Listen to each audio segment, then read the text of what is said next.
There's no better way to explain my family than like anyone else's, except for my father, who raised me on crying is for girls and never let anyone beat you, and a mother who found enlisting in the Marine Corps made life easier to adjust to than a 5-year-old with the chicken pox. An older sister I've seen 4 times and haven't spoken to since I ran into her on 42nd Street in line for Godzilla in 1985. And another sister, raised in Puerto Rico to the echoes of, why couldn't your hair be more like your mother's? And in Vogue, yeah, they're pretty for some black girls. So I remain an only child in a house of cards I'm ready to be crushed by or paper cut to a slow death with. The fear of living in a house of cards is knowing the right gust of wind can paper cut you to death. When I was a kid, I wanted to be Snake Eyes from G.I. Joe. Black and cool as fuck.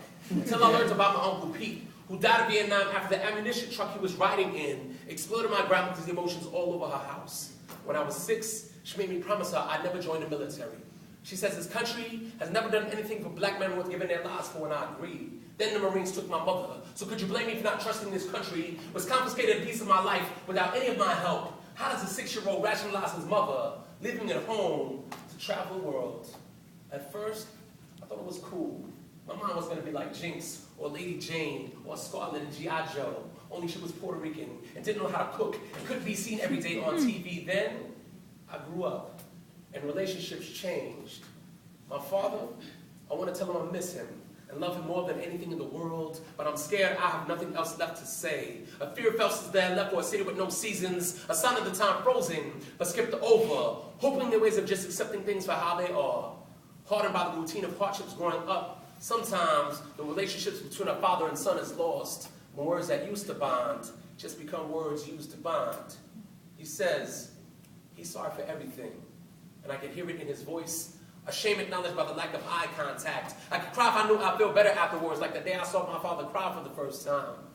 See, all superheroes have weaknesses, carefully camoufled his idiosyncrasies, and the only superhero I knew made doing no job, and a love for the only child he raised, whose strengths would soon succumb to the afterfix of Vietnam's residue. I realized how hurt we've been by inability to vocalize feelings not dealt with, like surprises no one wants, harbor emotions kept at bay. I tell my kids the same thing my father told me.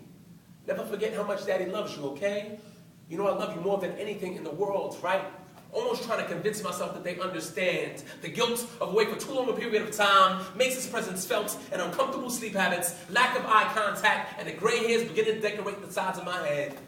I want my kids to have the relationship with my parents I had with my grandmother, the only woman I truly had fear of until I met my wife. She helped raise me with every spare emotion she could offer. She was my best friend I wish my daughter were to be just like. I guess she was the mother I needed, with my mother not there. See, my mother was a DJ. She cut in and out of my life. A celebrity of sorts, seen on special occasion, the hottest ticket in town. I never had tickets to go see. Unknowingly, she transposed my growth. I want to hug her, like I mean it. But I'm scared I found comfort in this emptiness, glad for the party she got started, but left feeling punch drunk by my fear of abandonment. Sometimes, I start fights with my wife, for no reason, or for the intimacy found in it afterwards. Confused but still comfortable, always willing to apologize, a life filled with 20 hollow apologies. How selfish I've been. One day, my wife will tell me how I used to be, and I'll act like I didn't know it was like that. Like baby stories your parents tell your friends. I then apologize to her for everything I've done, and she'll be able to tell by the look in my eyes. See, I was never taught about the feelings of others, or how delicate they are, or how easily a heart can be broken with the right words. I wish I could reach inside of her mind and have all of her questions answered. But back to my mother. She thinks my scars have been healed by the little adjustment they've been given. I never realized how much emotion had been pushed to the side until I tried to explain it, like a stack of poems never finished or the closing of a chapter not read. My feelings are all cliche. I have no original reactions left, holding tear-spotted napkins, dotting my eyes, crossing my tears, making sure I get each emotion right. My grandmother recently called to tell me next time I come over, we need to talk. And it finally hits me.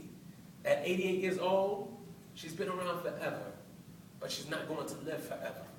She wants to let me know what's going to happen when she passes, and I don't want to think about the future, but I anticipate its destruction. See, in all my years on this planet, I've never witnessed someone in a box lowered into the ground and then dedicated to the sky, so when I die, I want to be cremated, burning up all of my imperfections, and then have someone sprinkle what's left over over some place I've never been to in hopes of inspiring someone I will never know anything about.